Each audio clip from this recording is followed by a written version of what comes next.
اب اس آیت میں فلک کی بات ہے، پچھلی آیت میں فلک کی بات تھی۔ فلک اور فلک مادہ ان کا ایک ہی ہے، فا لام کاف، لیکن معنوں میں فرق ہے۔ فلک جو ہے وہ کہتے ہیں دائرے کو، اور فلک کہتے ہیں کشتی کو، ٹھیک ہے؟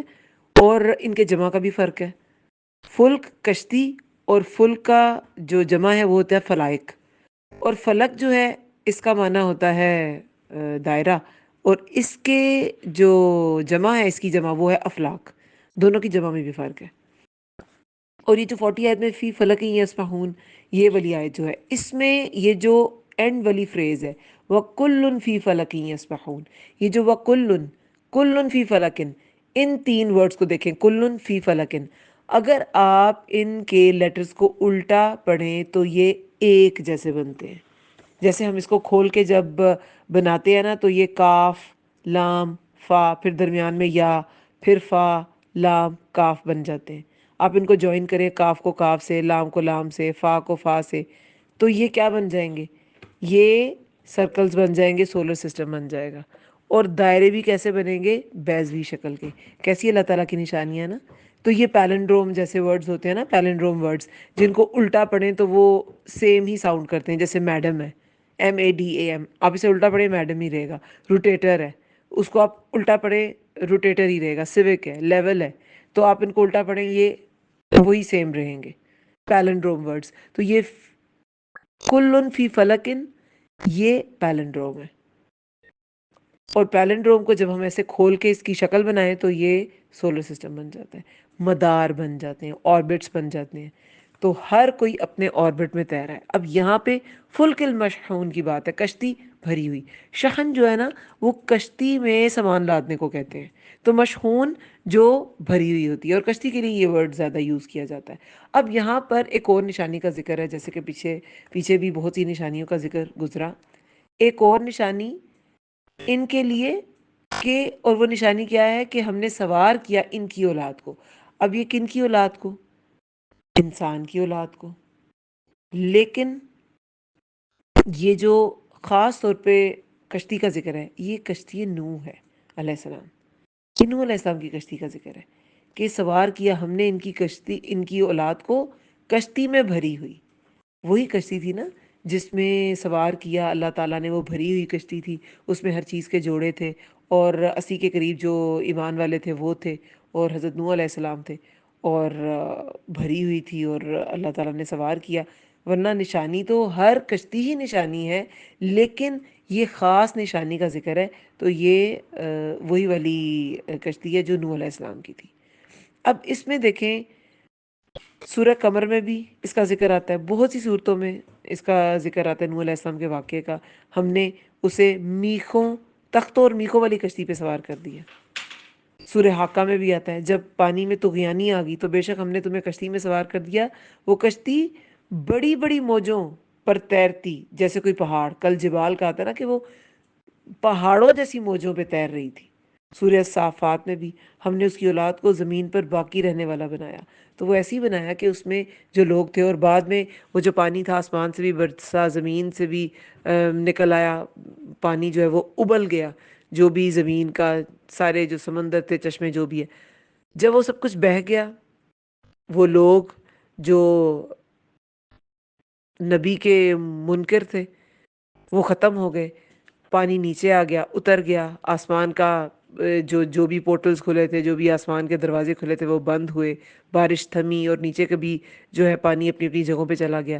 تو اس کے بعد پھر انہی کشتی میں جو بھی جوڑے تھے وہ جانوروں کے تھے، اور جو بھی وہاں ایمان والے تھے، انہی سے پھر آگے نسل انسانی چلی۔ اس لیے نوح علیہ السلام کو آدم ثانی بھی کہتے ہیں، دوسرے آدم، کیونکہ ان سے پھر نئے سرے سے ان نوح انسانی کا آغاز ہوا تھا۔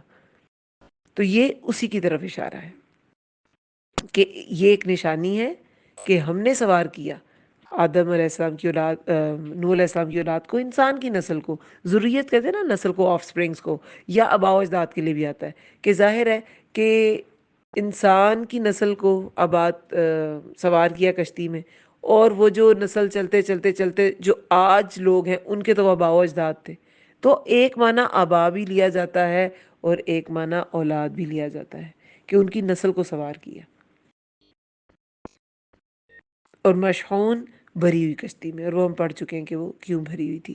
پھر آیت نمبر 42 میں ہے وَخَلَقْنَا، اور پیدا کی ہم نے، لہم ان کے لیے، من مثلہ اس جیسی چیزوں سے، ما یرکبون، ما یرکبون جن پر وہ سوار ہوتے ہیں۔ رکبہ کیا ہوتا ہے؟ سوار، سوار ہونا، تو وہ سوار ہوتے ہیں۔ اب پیدا کی ہم نے ان کے لیے اس جیسی، کس جیسی؟ اس کشتی جیسی چیزیں، اور بھی اللہ تعالیٰ نے پیدا کی ہیں، اور وہ اس پہ سوار ہوتے ہیں۔ اب یہ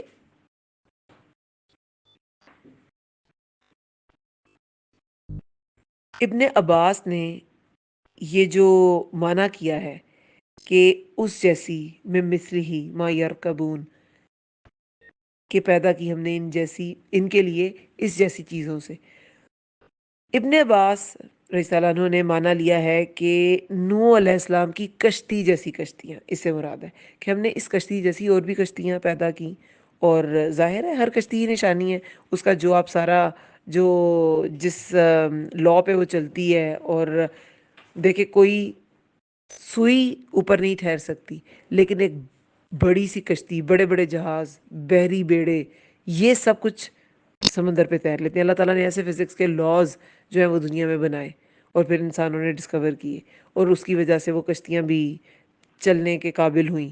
تو نوح علیہ السلام کی کشتی جیسی کشتیاں مراد ہے من مثلہ سے، اس جیسی چیزوں سے، اس جیسی سے۔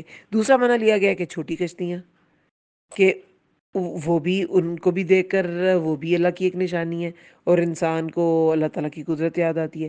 تیسرا معنی ہے نہروں میں، یعنی کہ چھوٹی جگہوں میں چلنے والی کشتیاں۔ بعض علماء نے کہا اس سے مراد اونٹ ہے، جنہیں شپ آف ڈیزرٹس کہتے ہیں، صحرا کی کشتیاں۔ عربی میں بھی اسے شپ آف ڈیزرٹ ہی کہتے ہیں اونٹ کو، کیونکہ صحرا میں تو جو آمد و رفت ہے وہ زیادہ اونٹوں کے ذریعے ہوتی ہے۔ عام جو دوسرے سواریاں ہیں وہ کام نہیں اس طرح آتی جس طرح اونٹ، کیونکہ وہ بہت دیر تک پانی بھی سٹور کر سکتے ہیں، اور بہت دیر تک چل بھی سکتے ہیں۔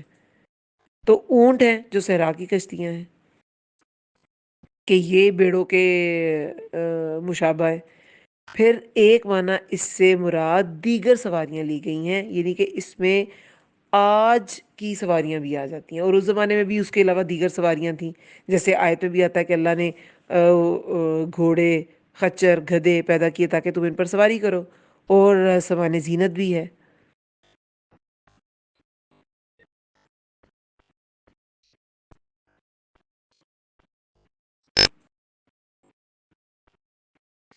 تو یہ جو گھوڑے، خچر، کیونکہ گھوڑے اسپیشلی دیکھیں نا وہ شروع سے ہی سامان زینت رہے ہیں، گھوڑے شروع سے ہی ایک سمبل آف پرائڈ رہے ہیں، کہ گھوڑوں کا ہونا آج بھی دیکھیں بہت ایکسپینسو ہے۔ تو سامان زینت بھی، یہ قرآن کی آیت ہے، اور سامان زینت بھی ہے، اور کرے گا، پیدا کرتا رہے گا جس کا تمہیں علم نہیں، یہ بھی آیت میں آتا ہے نا کہ اللہ تعالیٰ وہ بھی پیدا کرے گا جس کا تمہیں علم نہیں۔ تو اس زمانے میں اس کا علم انسان کو نہیں تھا، آج گاڑیاں آ گئی، اور ابھی ہمیں بھی کچھ چیزوں کا علم نہیں ہے، آگے اور کچھ آ جائے گا۔ تو بہت سی ایسی چیزیں ہیں، تو یہ میں مثلی یرکبون میں اب ایک رائے یہ ہے کہ اس پہ بہت سی سواریاں آ جاتی ہیں۔ تو بات یہی ہے کہ نشانیاں اللہ تعالیٰ نے بھیجی، اور یہ سمجھنے والوں کے لیے بھیجی ہیں نشانیاں۔ تو جس نے سمجھنا ہے وہ کشتی سے بھی بہت سا تدبر کر لے گا، اور کشتی کو بھی ایک بہت بڑی نشانی سمجھے گا اللہ تعالیٰ کی۔ جس نے نہیں سمجھنا وہ ہوائی جہاز کیا، بحری بیڑا کیا، اور کچھ بھی سب میرینز کیا، کوئی سواری آپ لگا لیں وہ اس سے کچھ سبق حاصل نہیں کرے گا۔ اس کو سائنس کی ایک انوینشن سمجھے گا، اور کچھ نہیں سمجھ سکے گا کہ یہ اللہ تعالیٰ نے اس کے پیچھے جو ہستی ہے وہ کون سی ہے، کس نے انسان کو اتنی طاقت دی، کس نے انسان کو اتنی صلاحیتیں دی، اور کس نے ایسے لاز جو ہیں وہ اس دنیا میں اتارے، وہ بنائے، نیچر کے لاز وہ تو اللہ تعالیٰ نہیں بنائے، انسان نے تو صرف ڈسکور کیے۔ یہ سوچنے والا ذہن ہی سوچے گا۔ اب دیکھیں کشتی میں اگر آپ دیکھیں تو آپ کو پتہ ہے کہ آج بھی، حالانکہ ہوائی جہاز آ گئے، کتنے بڑی بڑی سواریاں، الیکٹرک کارز آ گئی، پتہ نہیں کیا کیا آ گیا، لیکن جو بہت بڑی بڑی چیزیں، آپ کو پتہ ہے پلینز بھی ایٹ ٹائمز شپس پہ وہ ٹرانسپورٹ کیے جاتے ہیں، پلینز بھی، گاڑیاں، ٹرکس بھی۔ اور اس زمانے میں جب یہ نہیں تھے، اس طرح کی وہیکلز نہیں تھیں، گاڑیاں نہیں تھیں، تو اب گدوں اور خچروں پہ کیسے یہ بھاری بھاری سامان آیا کرتا؟ جیسے مسجد نبی کی توسیع تو حضرت عثمان رضی اللہ عنہ کے دور میں ہی کتنی زیادہ ہو گئی تھی، تو اس میں پتھر منگوائے گئے، کیا کیا کچھ آیا، وہ گدوں کھچروں پہ کیسے آنا تھا؟ اس کے بعد جب مسجد نبوی کی توسیع بعد میں بھی کی گئی ہے تو ایسے ایسے پتھر لائے گئے کہ اس سے فرش جو ہے وہ ٹھنڈا رہتا ہے، وہ پتھر گرم ہی نہیں ہوتا۔ تو وہ مکہ کے اندر کے پہاڑوں کا تو نہیں تھا، باہر سے آیا، تو وہ سمندر کے ذریعے جو ٹرانسپورٹیشن ہے وہ بہت آسان ہے۔ جس زمانے میں گاڑیاں نہیں تھی تب بھی بہت آسان تھا، کیونکہ شپ میں یہ چیزیں ٹریول کر لیتی ہے۔ خچروں میں، گدوں میں کتنے خچر، کتنے گدے، کتنے گھوڑے ہوں گے، تو پھر پتھر ٹریول کیا جائے گا، پتھر جو ہے وہ ٹرانسپورٹ کیا جائے گا، تو بہت مشکل ہے۔ 70% واٹر ہے دنیا میں، تو ظاہر ہے کہ وہ جو 70% واٹر ہے دنیا میں، تو اس میں ٹرانسپورٹیشن بھی تو جو زمینی راستوں سے زیادہ راستے سمندری راستے بنتے ہیں، تو اس کی ٹرانسپورٹیشن کے ذرائع یہ اللہ تعالیٰ کی ایک بہت بڑی نشانی ہے، جس میں انسان اپنی ضروریت کو بھی سوار کر لیتا ہے، انسان اس میں لدی ہوئی بھری ہوئی اس میں سامان بھی سوار کر لیتا ہے، اور اس میں خود بھی سوار ہوتا ہے، اس میں تجارت بھی کرتا ہے، اس سے خرید و فروخت بھی کرتا ہے۔ آپ جیسے مسجد نبوی کے ٹرانسپورٹیشن، اس کی کنسٹرکشن کے لیے جو پتھر وغیرہ تھے، کنسٹرکشن کے لیے بھی ٹرانسپورٹیشن ہوتی ہے، ایگریکلچر کے لیے بھی ہو سکتی ہے، کسی بھی چیز کے لیے ہو سکتی ہے۔ تو یہ جو کشتیاں ہیں یہ اللہ تعالیٰ کی بہت بڑی نشانی ہے، اور اس جیسی جن پر تم سوار ہوتے ہو، اس جیسی اور بھی اگر بہت سے جو ذرائع ہیں آمد و رفت کے، وہ بھی اللہ تعالیٰ کی نشانی ہے۔ وَإِن نَشَأْ، اب 43 آیت میں ہے، وَإِن، اور اگر نشا، ہم چاہیں، شاء کیا ہوتا ہے چاہنا، ماشاء اللہ جیسے اللہ چاہے، جو اللہ چاہے، انشاءاللہ اگر اللہ نے چاہا، شاء چاہنا، اور اگر ہم چاہیں، نغرقہم، ہم غرق کر دیں، غین رو قوف اس کا روٹ ورڈ ہے، ہم غرق کر دیں انہیں، فلا تو نہیں، صریخہ کوئی فریاد رس، سرخ، سوراخ ہوتا ہے چیخ، تو صارخ ہوتا ہے چیخنے والا، صریخ جو ہے فاعل کے وزن پہ صارخ ہے، کرنے والا، چیخنے والا، اور فاعل سے پھر ایک مبالغے کا صیغہ بنتا ہے فعیل، تو پھر صارخ سے ہو گیا صریح، بہت چیخنے والا، فعیل کے وزن پہ، ٹھیک ہے؟ تو نہیں صریخ کوئی فریاد رس، لہم ان کے لیے، ولا اور نہ ہم وہ، یونقذون وہ بچا سکیں گے۔ اگر اللہ تعالیٰ، وہ رابعہ بصری کا قول ہے نا کہ تمہیں بڑی بڑی نشانیوں کی ضرورت نہیں ہے اللہ کو پہچاننے کے لیے، اگر تمہیں کوئی کنویں میں ڈال دے تو کس کو پکارو گے؟ اللہ کو پکارو گے۔ جیسے اکرمہ بن ابو جہل، اکرمہ رضی اللہ عنہ نے، انہوں نے رب کو کیسے پہچانا تھا؟ جب بھاگ کر گئے عراق کی طرف اور سمندری سفر کیا، تو مجھدار میں جب وہ طوفان میں پھنس گیا وہ جو کشتی تھی، تو سب اللہ کو پکارنے لگے۔ انہوں نے کہا کہ اگر یہ مشکل میں اللہ کو پکارتے ہیں تو نارمل حالات میں کیوں نہیں اللہ کو پکارتے؟ پھر تو رب تو وہی ہے۔ تو تبھی سوچ لیا کہ اگر میں بچ گیا تو میں ایمان لے آؤں گا، اور وہ ایمان لے آئے۔ انہوں نے جہاد بھی بعد میں کرتے رہے، وہ اسلام کے لیے بہت سی جنگیں انہوں نے لڑی۔ تو یہ جو سمندر میں اللہ تعالیٰ کا انسان کو بچا کے رکھنا ہے، اور سمندر میں جہاں ہر طرف، کبھی کسی نے سمندری سفر کیا ہے تو آپ رات کو اگر باہر دیکھیں گے تو ہر طرف اندھیرا ہوتا ہے، لیکن اللہ تعالیٰ نے دیکھیں ایسا علم انسانوں کے لیے اتارا کہ انسان اس اندھیرے میں بھی راستے تلاش کر لیتا ہے۔ پہلے جب یہ کمپس اور یہ بہت ایڈوانسڈ آپ کے پاس ٹیکنیکس نہیں تھی، ٹیکنالوجی نہیں تھی، تو پھر ستاروں کی مدد سے لوگ دیکھتے تھے، راستہ تلاش کر لیتے تھے، اور ایسے ہوتا تھا۔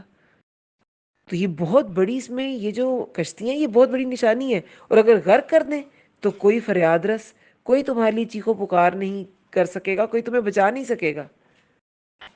کون بچانے آئے گا؟ اللہ کے سوا اس سمندر میں جہاں دور دور تک کوئی نہیں ہوتا، کوئی بھی نہیں بچانے آتا۔ یہ جو لوگ شپس پہ چلے جاتے ہیں، جو بارڈرز کراس کرتے ہیں، دیکھیں جو بہت سے لوگ تو غرق ہو جاتی ہیں شپس، اور جو لوگ پہنچتے ہیں، کبھی ان کے حالات سنے وہ کیسے پہنچتے ہیں؟ کہتے ہیں کہ ہر طرف پانی نظر آ رہا ہوتا ہے اور ہمیں کچھ پتہ نہیں ہوتا، وہ کشتی کو صرف چھوڑ دیا جاتا ہے کہ ہم پہنچیں گے نہیں پہنچیں گے، وہ خود سے چل رہی ہوتی ہے کشتی، ایون کہ کوئی اس کو چلانے والا تک نہیں ہوتا۔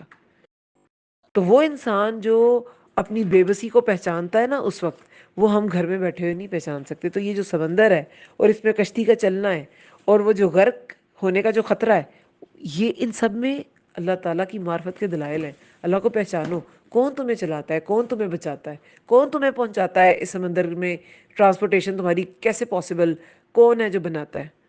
اب تو کروز اتنے بڑے بڑے چلنا شروع ہو گئے ہیں کہ پورا شہر کا شہر آباد ہے، اندر ہی مالز ہے، اندر ہی ریسٹورینٹس ہے، اندر ہی ہوٹلز ہے، اندر ہی قبریں آپ رہائش کے لیے لیں گے، اندر ہی آپ گھوم پھر رہے ہیں، اور وہ پورا شہر سمندر پہ چل رہا ہے، اور بڑا وہ انٹرٹیننگ بنایا ہوتا ہے لوگوں نے، ہر طرح کی انٹرٹینمنٹ کی چیزیں پرووائڈ کی جاتی ہیں۔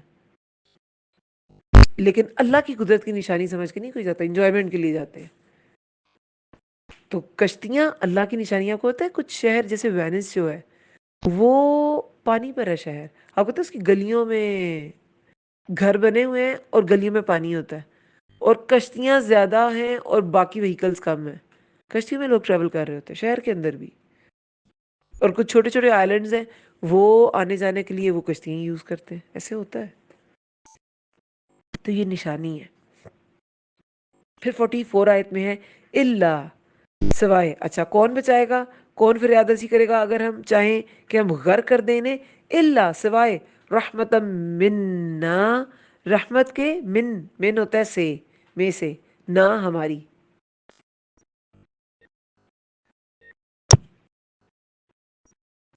سوائے رحمت کے ہماری طرف سے، ومتاعن، اور فائدہ دینا، الہین، ایک مدت تک، اللہ کے سوا کوئی رحم نہیں کرے گا، کوئی نہیں بچائے گا، اور یہ اللہ کا قانون ہے کہ وہ ایک وقت تک فائدہ دے گا۔ دیکھیں کسی کو کسی بھی حالات میں، خشکی کیا سمندر کیا، یہاں پہ سمندر کی مثال دی گئی ہے اور یہاں پہ کشتی کی مثال دی گئی ہے کہ اگر اللہ تعالیٰ غرق کرنا چاہے، وہ کشتی ٹوٹ جائے، ڈوب جائے، تو تمہیں کون، کوئی فریاد رسی نہیں کر سکے گا، تو کوئی کسی کو بچا نہیں سکتا۔ اگر بچاتا ہے، کوئی بچ جاتا ہے، دو وجہوں سے، اللہ کی رحمت، اس میں کیا کہا گیا ہے، سوائے رحمت کے ہماری طرف سے، اور فائدہ دینا ایک مدت تک۔ اللہ کے دو اصول ہیں جس کی وجہ سے انسان بچ جاتا ہے، ایک اللہ کی رحمت، اور ایک اللہ کے قانون کے باعث کے ایک خاص مدت سے پہلے اللہ نے نہیں پکڑنا، تو نہ موت وارد ہو سکتی ہے، نہ عذاب آ سکتا ہے، نہ قیامت آ سکتی ہے، یہ تینوں چیزیں ہی نہیں آ سکتی۔ زندگی،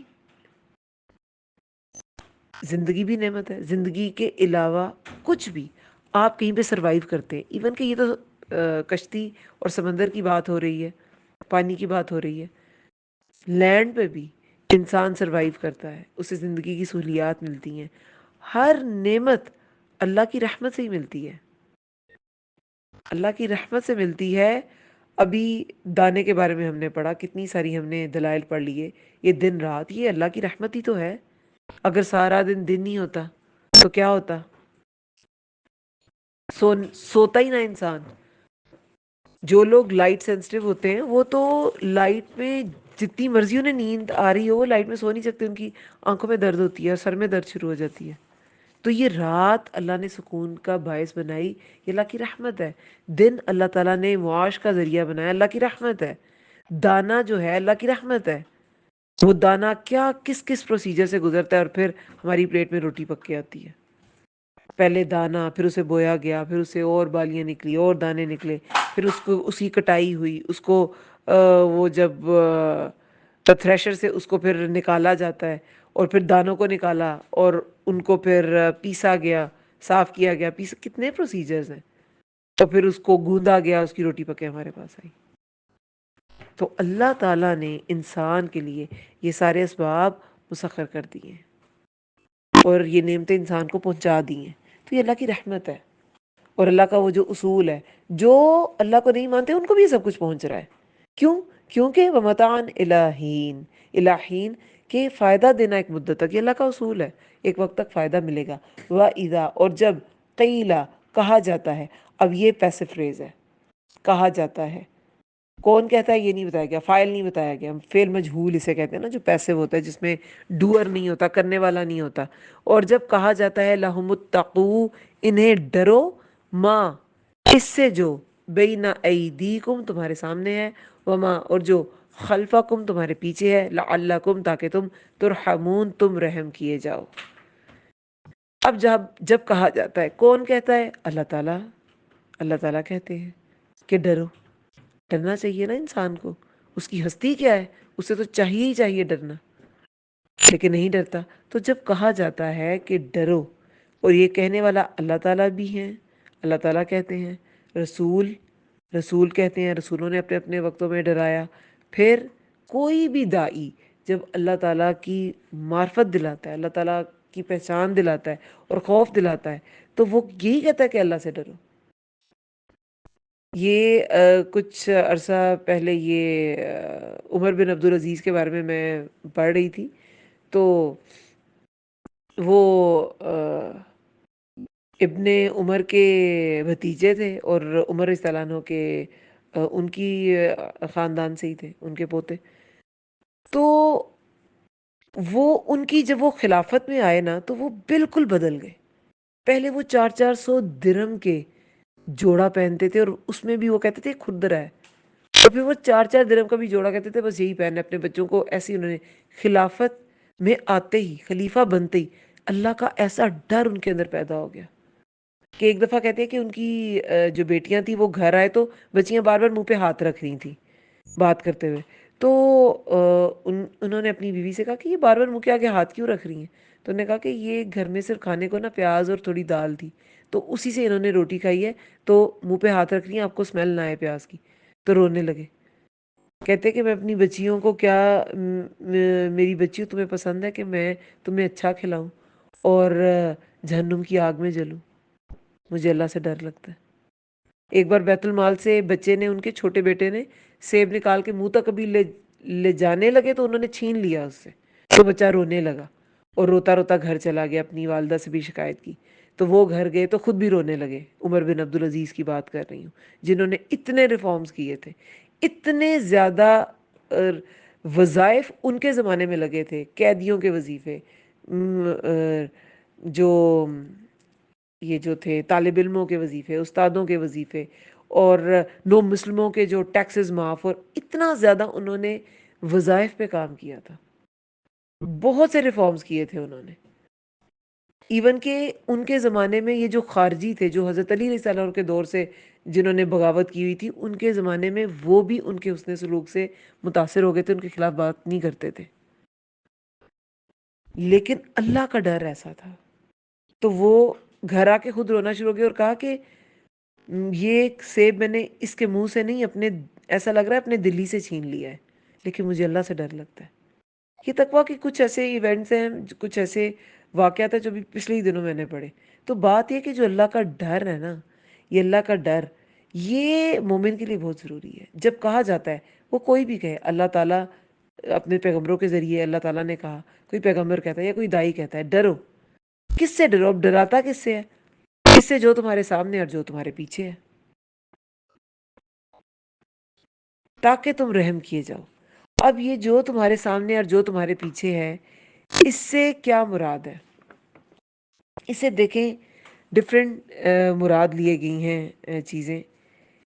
ایک تو یہ کہ جو تمہارے آگے ہے، یعنی کہ دنیا تمہارے آگے ہے اور آخرت تمہارے پیچھے لگی ہوئی ہے. ایک تو یہ اس کا معنی بنتا ہے. تو اس سے ڈرو. ٹھیک ہے. یہ ساری مثالیں دینے کے بعد نا، اللہ تعالیٰ نے کتنی نشانیاں بتائی ہیں. مردہ سے زندہ، اس میں نشانی ہے سوچنے والوں کے لیے. اللہ تعالیٰ کی معرفت کی دلیل ہے. دن رات کی مثال، سورج چاند اپنے مدار میں گھوم رہے ہیں، سواریوں کی مثال، ہر چیز. اور پھر اب کیا کہا گیا ہے؟ کہ ڈرو اس سے جو تمہارے سامنے جو پیچھے ہے. ایک تو وہی کہ سامنے تمہارے دنیا ہے، دنیا سے بھی ڈرو، اور پیچھے آخرت لگی ہے، اس سے بھی ڈرو. اور ایک معنی یہ بھی ہے کہ وہ گناہ جو آگے کرو گے، آئندہ کرنے والے، اور جو پیچھے رہ گیا، جو تمہارے سامنے اور جو پیچھے ہے. ایک اور معنی ہے کہ گناہوں کی وجہ سے جو عذاب تمہارے سامنے سے آ سکتا ہے، اس سے بھی ڈرو، اور جو پیچھے ہے اس سے بھی ڈرو. سامنے عذاب کیا ہے؟ جو بالکل سامنے آتا ہے، آپ کی آنکھوں کے سامنے آتا ہے، جیسے پچھلی قوموں پہ آیا، عاد سمود پہ آیا، قوم لوط پہ آیا، قوم نوح پہ آیا. آنکھوں کے سامنے آیا نا، سامنے سے آ گیا. اور ایک پیچھے کیا لگا ہوا ہے؟ موت پیچھے لگی ہے انسان کے. موت پیچھے لگی ہوئی ہے، قیامت پیچھے لگی ہے. اس کا وقت کسی کو بھی معلوم نہیں، نہ موت کا نہ قیامت کا. پھر اس کا ایک اور معنی یہ بھی ہو سکتا ہے کہ جو تمہارے سامنے ظاہر ہے اس سے بھی ڈرو، اور جو ابھی ظاہر نہیں ہوا یعنی کہ مخفی ہے، ابھی پیچھے ہے، اس سے بھی ڈرو۔ تو اس ڈر سے کیا ہوگا؟ انسان گناہ نہیں کرے گا، اور گناہ نہیں کرے گا لعلکم ترحمون، تاکہ تم رحم کیے جاؤ۔ کیوں ڈرنے کا کہا گیا ہے؟ اور جب کہا جاتا ہے انہیں ڈرو اپنے سامنے سے، اپنے پیچھے سے، تاکہ تم رحم کیے جاؤ، تاکہ انسان اللہ کی رحمت کا حقدار بن جائے۔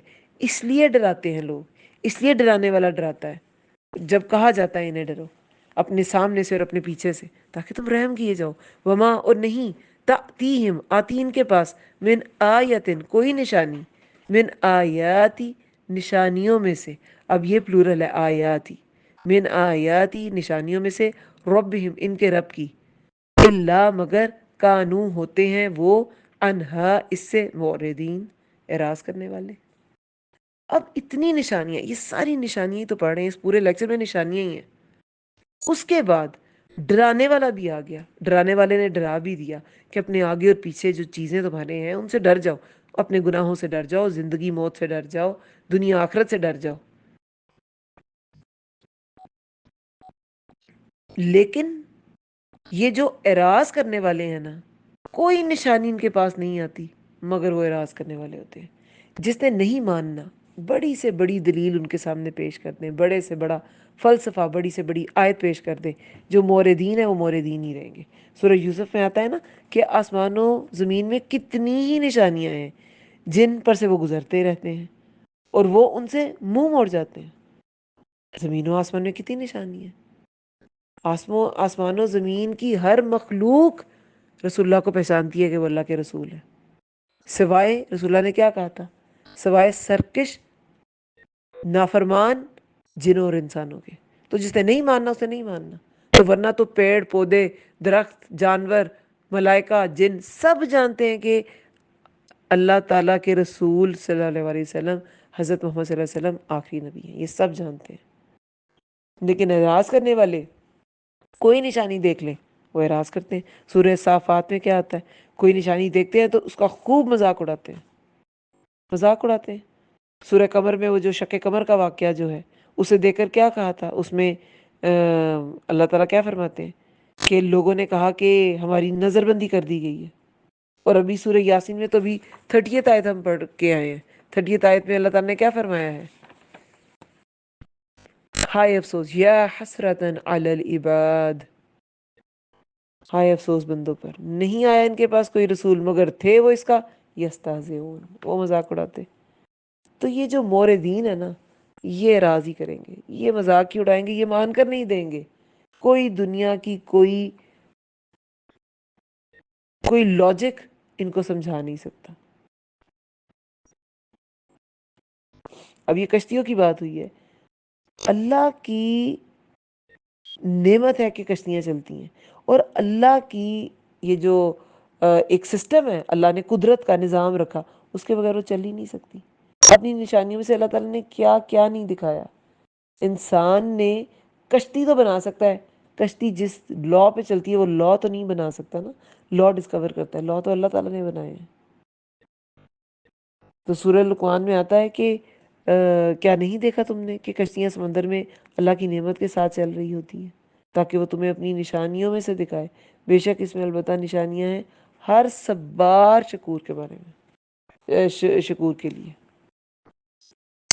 تو صبار اور شکور جو ہوگا وہ نشانیاں، وہ سمجھے گا ان نشانیوں کو۔ موردین، اعراض کرنے والے، ان کے پاس کچھ بھی آئے لیکن وہ ہوتے ہیں اعراض کرنے والے، انہیں اعراض ہی کرنے۔ پھر 47 آیت میں وَإِذَا، اور جب، قیلا، کہا جاتا ہے، لہم، انہیں، انفقوا، خرچ کرو، مما، اس میں سے جو، رزقکم اللہ، رزق دیا تمہیں اللہ نے، قال الذین کفروا، کہتے ہیں وہ جنہوں نے کفر کیا۔ اب یہ کافروں کی بات ہے کہ ان کا کیا جواب ہوتا ہے۔ للذین، ان سے جو، آمنو، الذین تو وہ لوگ جو، لی شروع میں آ گیا تو لیے، یعنی کہ ان لوگوں کے لیے کہتے تھے کافر، کن لوگوں کے لیے؟ آمنو، جو ایمان لائے۔ قال الذین کفروا، کہتے ہیں وہ لوگ جنہوں نے کفر کیا، للذین آمنوا، ان سے جو ایمان لائے، انطعموا، کیا ہم کھلائیں، من، اس کو جسے، لو، اگر، یشاء اللہ، چاہتا اللہ، اطعمہ وہ کھلا دیتا اسے، ان نہیں، انتم تم، الا مگر، فی دلال مبین گمراہی میں کھلی کھلی۔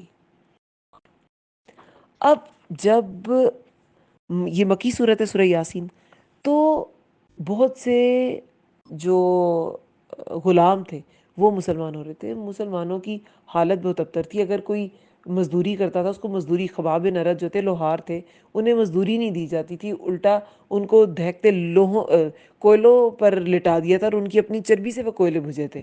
تو اس طرح کے مظالم تھے، تو مسلمانوں کو سپورٹ کرنے کے لیے مال کی ضرورت ہوتی تھی، تو وہ صدقات کی جب اپیل کی جاتی تھی، رسول اللہ کرتے تھے، یا تو یہ کافروں کا جواب کیا ہوتا تھا جب کہا جاتا ہے انہیں خرچ کرو، اس میں سے جو رزق دیا تمہیں اللہ نے، کہتے ہیں وہ جنہوں نے کفر کیا، یعنی کہ جو کافر تھے، یہ کہتے تھے مسلمانوں سے کہ ہم اس کو کھلائیں کہ اللہ جسے چاہتا اسے کھلا دیتا۔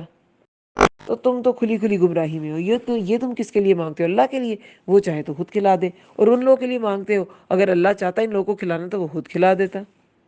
لیکن مومن کو تو حکم ہی یہ ہے کہ قرآن میں کہتا ہے تم ان کے چہروں کے آثار سے پہچان لو گے۔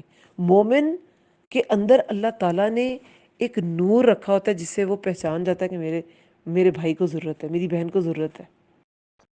حتیٰ کہ اگر کوئی غیر مسلم بھی ہے، کوئی مصیبت میں ہے، کوئی بہت سختی ہے اس کے اوپر، تو اس کی مدد کرنی چاہیے، انسانیت کے ناطے کرنی چاہیے۔ مگر جس کے پاس وہ نور ہدایت ہے ہی نہیں، وہ نہیں سمجھے گا کہ مجھے مال کیوں ملا، فلاں کو کیوں نہیں ملا۔ اس کی آزمائش ہے بھئی، جس کے پاس ہے اس کی بھی آزمائش ہے۔ تو اس آیت کو سن کے یہ ابو جہل اور ابو لہب جیسے لوگ جنہوں نے مال بہت جمع کر رکھا تھا، ابو لہب بھی بہت مالدار تھا لیکن ڈرپوک بھی اتنا ہی تھا، اندر ایمان کا نور نہیں تھا نا، تو وہ بہادری کہاں سے آتی؟ تو غزوہ بدر میں نہیں گیا تھا، اپنے حصے کے کوئی کرائے کے لوگ بھیج دیے تھے، پیسے دے کے بھیج دیے تھے، لیکن غزوہ ہونے سے پہلے یہ کسی بیماری میں مر گیا تھا۔ بڑے بڑے سردار پھر بھی مر ہی گئے تھے۔ تو موت تو بیماری میں بھی آ ہی جانی ہے، بیماری میں بھی لوگ مرتے ہیں۔ تو اگر میدان جنگ میں آتی ہے تو جو مومن ہوگا وہ نہیں ڈرے گا۔ تو یہ ان کے کانسیپٹس ایسے تھے، تو وہ کہتے تھے اللہ چاہے گا تو اسے خود کھلا دے گا، تم کیا بات کرتے ہو؟ یہ کافروں کا کانسیپٹ تھا۔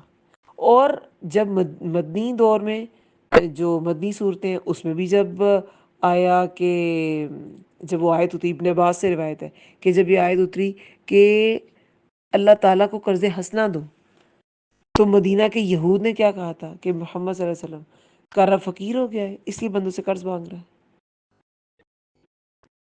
تو یہ یہود کا رسپانس تھا، کفار کا یہ تھا اور یہود کا یہ تھا، دونوں کے ایسے ہی تھے کہ رب فقیر ہو گیا، اور وہ کہتا ہے اگر رب چاہے گا تو خود کھلا دے گا، یعنی خود کچھ بھی اللہ کے لیے خرچ نہیں کرنا۔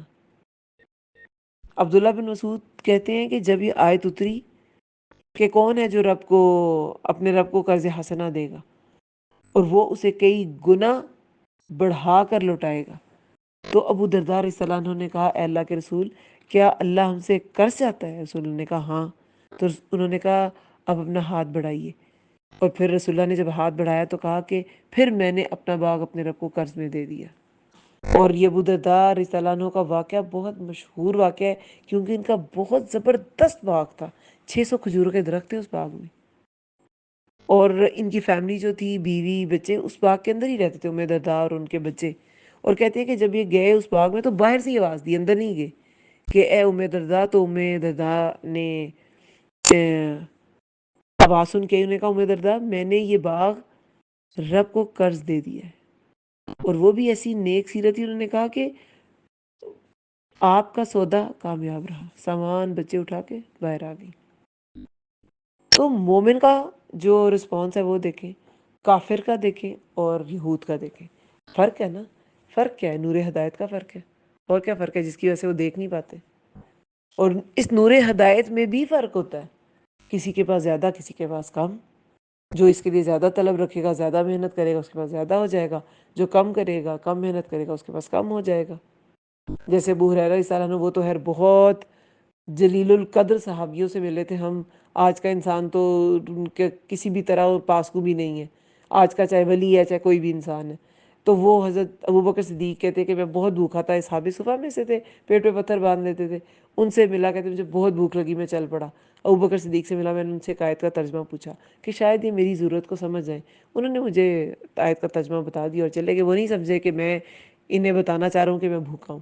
پھر آگے گئے تو حضرت عمر رضی اللہ عنہ تھے، انہوں نے بھی بتانے کی کوشش کی، یعنی پہلے ایسی باتوں باتوں میں آیت کا مفہوم پوچھا، انہوں نے بتا دیا، وہ بھی نہیں سمجھے۔ پھر آگے گئے تو رسول اللہ مل گئے اور انہیں بھی پوچھا اس آیت کا کیا مطلب ہے، تو وہ پہچان گئے کہ کیا تم بھوکے ہو؟ تو پھر انہیں اپنے ساتھ لے کے پورا وہ قصہ آتا ہے کہ وہ پیالہ تھا، وہ پیالہ انہوں نے کہا کہ پی لو۔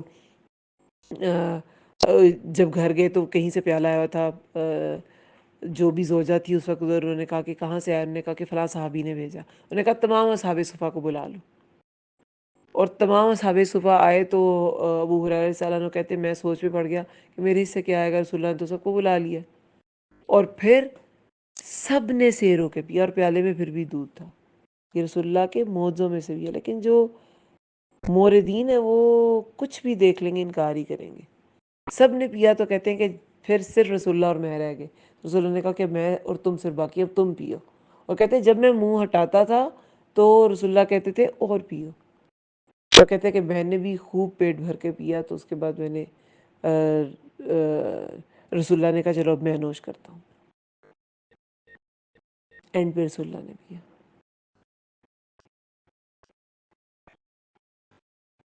تو بات یہ ہے کہ اپنے ارد گرد لوگوں کا خیال رکھنا یہ شکر گزاری بھی ہے، یہ خدا ترسی بھی ہے، اور اگر رشتہ داروں سے ہے تو صلہ رحمی بھی، اس کے بہت سے فوائد ہیں۔ شکر گزاری ہے ہی نہیں اگر اپنی نعمتوں کو آپ بانٹتے نہیں ہیں لوگوں کے ساتھ، تو اللہ تعالیٰ ہمیں نعمتوں کو بانٹنے والا بنائے اور نعمتوں کو پہلے پہچاننے والا بنائے۔ ہم نعمتوں کو پہچانیں گے تو ان کا شکر ادا کریں گے، ان کو بانٹیں گے بھی۔ کچھ لوگ اپنی اتنی بے شمار نعمتوں کو کہتے ہیں میرے پاس کچھ ہے ہی نہیں، اور اچھے سے اچھے گھر میں رہ رہے ہوتے ہیں، اچھے سے اچھا کھا رہے ہوتے ہیں، اچھے سے اچھا پہن رہے ہوتے ہیں، کہتے ہیں ہمارے پاس زندگی میں کچھ ہے ہی نہیں۔ یہ باقی ساری نعمتیں نہیں ہیں؟ تو اللہ تعالیٰ ہمیں نعمتوں کی پہچان اور نعمتوں کی شکر گزاری، نعمتوں کو بانٹنے کی توفیق دے، آمین رب العالمین۔ اللہم ارزقنی تفکر و تدبر لما یتلوہ لسانی من کتابک والفہم لہ والمعارفة بمعانیہ والنظر فی عجائبہ والعمل بذلك ما بقیت انک علی کل شیء قدیر۔ اے اللہ تیری کتاب قرآن میں سے میری زبان جو پڑھتی ہے، اس میں مجھے تفکر، تدبر اور اس کی سمجھ عطا فرما، اس کے معنی اور عجائبات کی پہچان کروا، اور جب تک میں زندہ ہوں اس کے مطابق عمل کروں، بے شک تو ہر چیز پر قدرت رکھنے والا ہے، آمین یا رب العالمین۔ سبحانک اللہم و بحمدک، نشہد ان لا الہ الا انت، نستغفرک ونتوب الیک۔ السلام علیکم ورحمۃ اللہ وبرکاتہ۔